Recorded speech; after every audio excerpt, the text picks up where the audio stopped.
Hi, this is Jeff Osler here for another episode of HiFi Live. It's been a bit since I've been here. I've had a lot that went on between the last video and this one right here. I have some interesting things to go over. First, we're going to go over some new releases that I have. There have been a lot of new releases, a lot of news that came out. I've taken a trip over to Colorado. I'll go into that and talk about some new releases. Been a lot of YouTubers that decided to cheaply get a lot of views by, trying to they're going to diss Audiophiles. Maybe I'll put that as a teaser in mine, something about Audiophiles suck, just so I can get some hits. And then I'm talking a lot about digital and why I still loathe MOFI, why I'm still hating what happened and what's going on there. But I want to give a reasoning out in plain language about what's going on with digital. So we'll do that. But let's go through the new releases.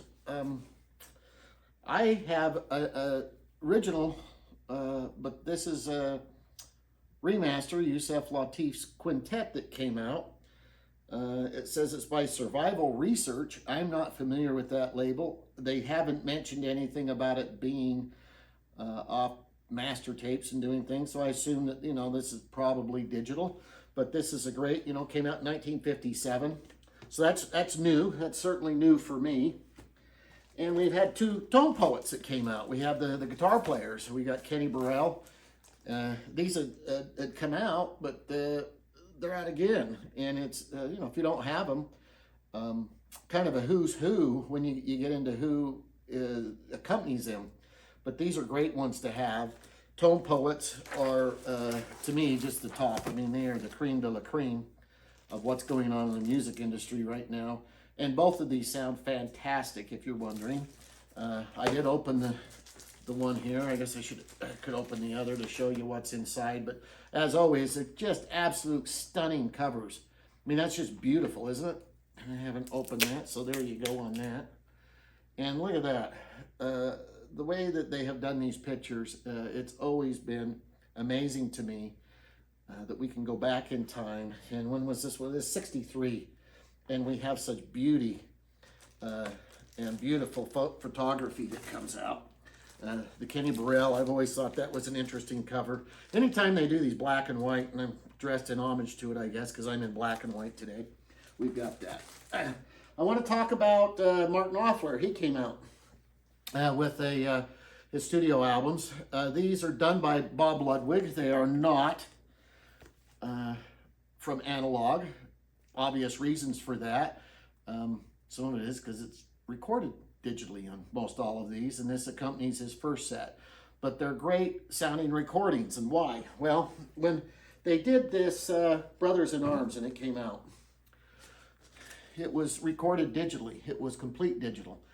And at the time, we were getting you get a lot of remasters. We do that today. They take it from the tape and then they were trying to put it through, the digital. Now today we have it so that they took it from, who knows, third, fourth generation master tape to a digital conversion, CD.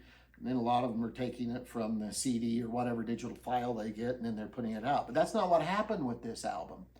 It was recorded digitally to begin with, and it was done very well. When CDs came out, the SPARS code was done because people were looking, myself included, we wanted that which was a complete DDD. I still prefer that for my digital, by the way. I like it recorded that way. I find today that this whole idea of talking about 256 times a CD, that really that's the technology that we're using when we talk about a DSD, is sample rate. When you record it, and we record things like that, like Octave does, or like they're doing at PS Audio, you can do interesting things with it because it was first recorded digitally. That's not the same as what's going on at MOFI. MOFI is trying to take theirs and say that they needed to take it from a master tape. They claim on many of them they're not touching EQ. I don't know for sure what version of the master tape they're using or what they got. I hope that they're, they used a good one. But it is different. That's why this sounded so good. And that's why things that are recorded today in DSD 256 sound so good. It's going to sound fantastic, but it still is not going to have the qualities that we have with analog, and there's a reason for that. And let's just get to that right now. When they do digital, digital is zeros and ones.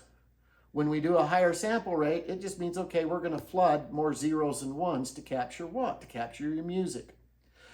When somebody comes and they hit a cymbal, there are overtones everywhere. Now, when it's in analog, it just captures it on the tape. I guess we could try to put it as a resolution, but if we gave it a resolution, it would be 256 times the 256 DSD, quite frankly. It's way up there. It doesn't have this limit. What is the limit? Well, anytime you've got zeros and ones, you have a limit. And we know because of the Nyquist rule how they came up with the 44-1 for the CD. It was really, I mean, it was really simple. They just had to say at 44-1, the highest they can get was half of that, which was where we heard from 20 to 20,000 hertz. But within that realm, let's go through what happens digitally, because it has to do with when you were in school and they taught you about rounding. They taught you about rounding, that if something is at 56, where do you round it? You could round it up to 100. If it was 46, you round it down.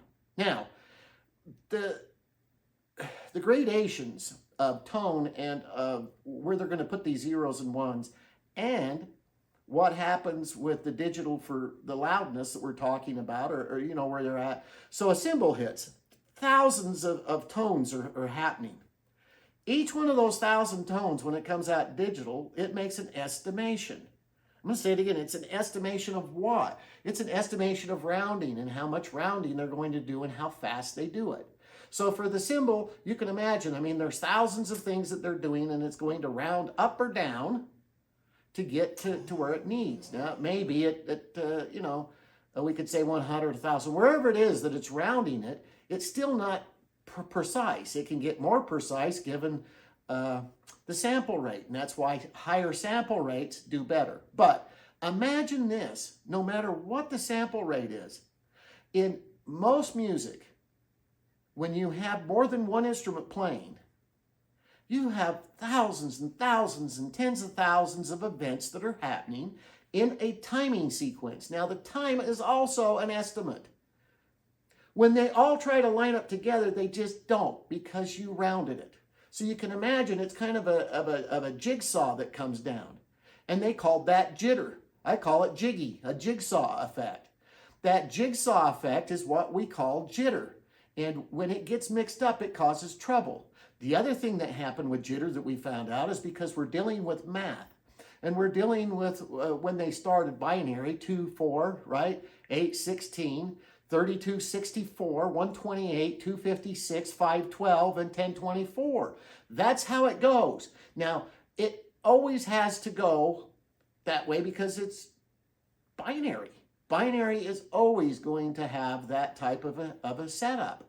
So we're doing it a whole lot better now because you've got a lot more numbers, but you can imagine that when they're doing that, that still is going to decide what is the multiple and then what happens. And when it looks at certain numbers, it's going to make a decision, 64, 32, who knows what. I mean, it's going in, and sometimes it inverts, but as long as it's working, I mean, can you imagine that it's supposed to be 2010 and it ends up as 2001? I mean, that's what happens. Now, they've gotten a lot better with jitter. And quite frankly, when we spin a CD, it still sounds better than when we're streaming. Because you have this data, and as it comes over, and Bernie Grundman talks about this, he says, oh, it just gets jumbled up. Well, of course it does. It has to get jumbled up because if you look at how much processing and what it's having to do, you can see how it can get off. Now, the ear, and we're really good with rhythm. We know. The ear knows if there's timing errors that are just a little off. We know that with our stereo systems. We're always trying to get the bass to hit us at the same time the treble can, which is never going to happen because the treble propagates so much faster. So we get Wilson audio that's making modules we can move back and forth We get speakers that are tilting back. We get them tilting forward. I mean, you get all sorts of iterations, and we get crossovers that are trying to correct the timing. And we've done really well. We've gone really far. Never a better time to be in audio than right now for what sounds good. With that in mind, I also wanted to talk about what you can still buy that's cheap. I bought recently a number of titles from Acoustic Sounds that are direct to disc.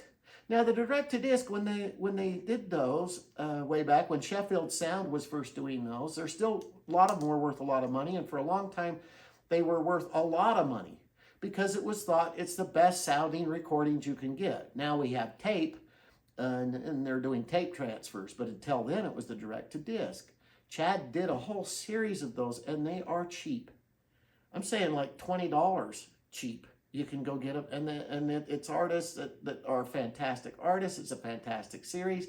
It's been a decade since he did most of them. Why they're still available there and so cheap and people haven't picked up on them, or Audiophiles haven't, I don't know, but you should. The other thing that we should pick up on is the Frank Zappa and Jimi Hendrix series. Why? Well, in the case of Jimi Hendrix, Chad is doing those. He got the contract and he does these. Now, you can still go get these. I mean, they're $20, $30, $40.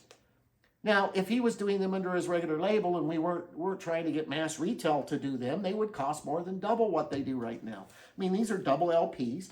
It says right on them that they were taken from the 2-track master tapes, all analog, the original 2-track master tapes by Jimi's original engineer. And they sound fantastic. I mean, I don't know how you're going to get better sounding records for the price that you get here. In fact, one of them, for a while, I don't think it's there anymore, but for one of the Hendrix, it was $14. I think it was $14.99.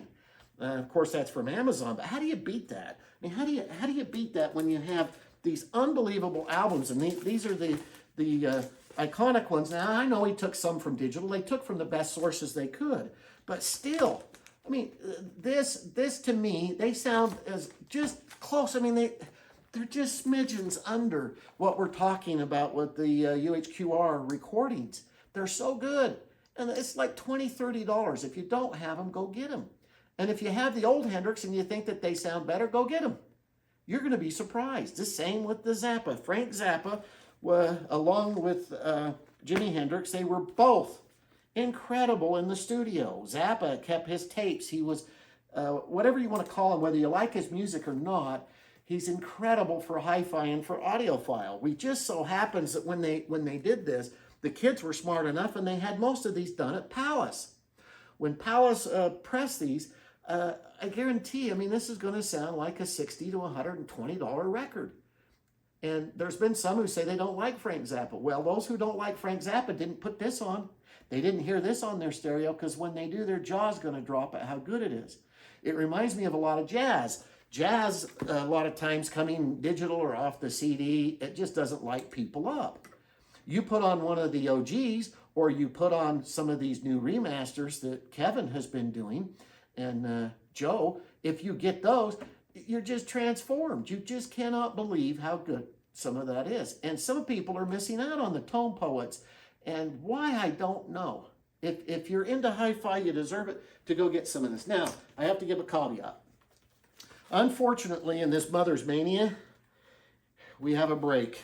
I assume that it's done by a great company. It says it was vinyls by Furnace. Furnace may be great. I don't know what happened here. Foreign press, this was released foreign. Maybe they let something go. But the quality of this is, I don't know, magnitudes underneath the rest, so it may have stopped. So when you look for the Zappa, just go look at what Palace has done. I brought out a lot of these because they have the sticker on them. Show you a couple others. Yeah, they put the sticker on. I mean, you see this sticker, that's money in the bank right now because they took care, and for whatever reason, it's great. MOFI, gotta get to that. Why I still hate MOFI? Well, first off, I still find that MOFI, their dishonesty, coming in and saying, okay, we were dishonest, that's a step forward. That's really great. They got caught. Hey, I've always thought there's such a difference between someone who gets caught. You get caught cheating versus someone who comes forward and says, hey, I got to tell you, you know, I've been cheat. Usually the guy who doesn't get caught, who comes forward, then they really going to get it right. I don't know. Part of me just says that they just don't sound as good as they should, and there's still this myth. There's a myth that when I'll grab one of these, I'll give you an idea.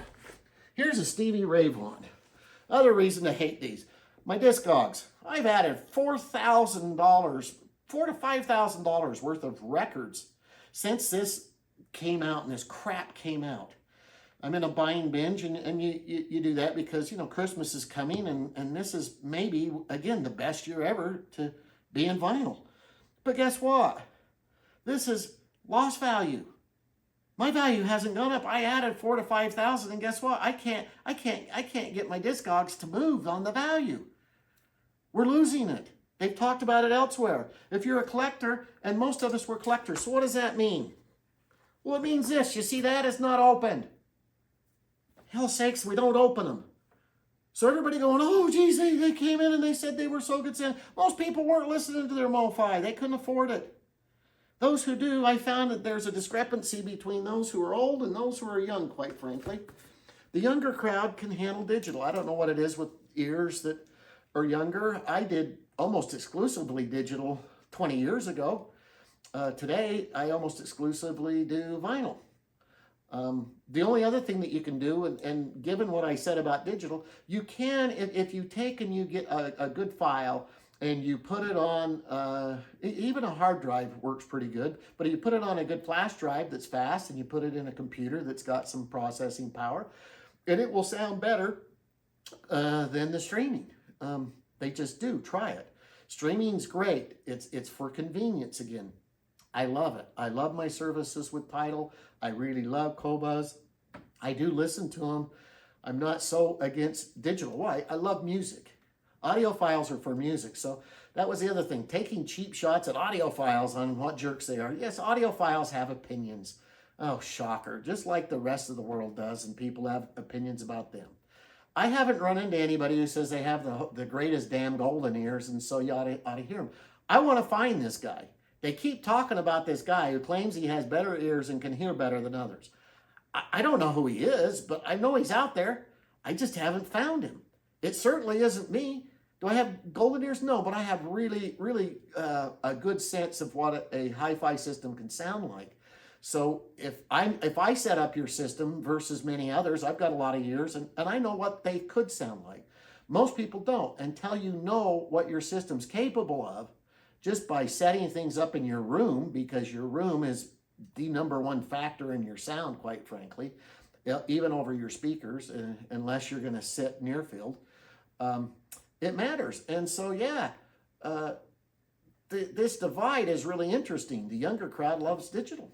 I'm not opposed. There's really good digital. Some of the stuff that Bob Ludwig has done, he knows how to do it better. He did the Queen series. And, you know, they sound really credible. For some reason, I think that they do sound better coming off vinyl. That's a strange thing. Maybe it's just that we like the sound. I think it just has to do with vibration. Music is vibration. The way that it is delivered to actually vibrate something before it's delivered, that you're vibrating something to continue to take that vibration through into your speakers. I think it's just somehow it's a better delivery vehicle. That's just me. Audiophiles, I don't know, find me. I know there's some people that have a lot of hubris, but I find that with everybody on here. I mean, I find so many guys. Geez, I found a guy who can't do math. He's out here, and he wanted to talk about and diss Steely Dan, of all things, that's coming out. Greatest thing Chad's ever done, by the way. Chad, kudos. Boy, sometimes you luck into it, but it's like Jack Nicklaus said, you know, the more I practice, the luckier I get. Well, buddy, you practice good, and I know we've got some great announcements coming. I actually think I know what the announcement is. I'm not going to say it because, well, it wouldn't be prudent. But that's it for today. Oh, no, it's not. I went over to Colorado. I went to go see Boulder. I had a problem with one of my amps. They were awesome. I didn't get to get a video interview with them, but they helped me. PS Audio. Geez, kudos out to you and Taylor. Thank you so much for taking us around and spending the time. Paul, for talking to us. I'm so grateful for good companies like yours, and post some pictures in here so you guys can see a little bit of what happened over there. Thank you. The music room, I wanted to get an interview with them. They don't have anything set up. Again, I think that TMR, I would love them to set things up, because I want to go see, at least on my side of the world, what happens with used gear and how you recondition that.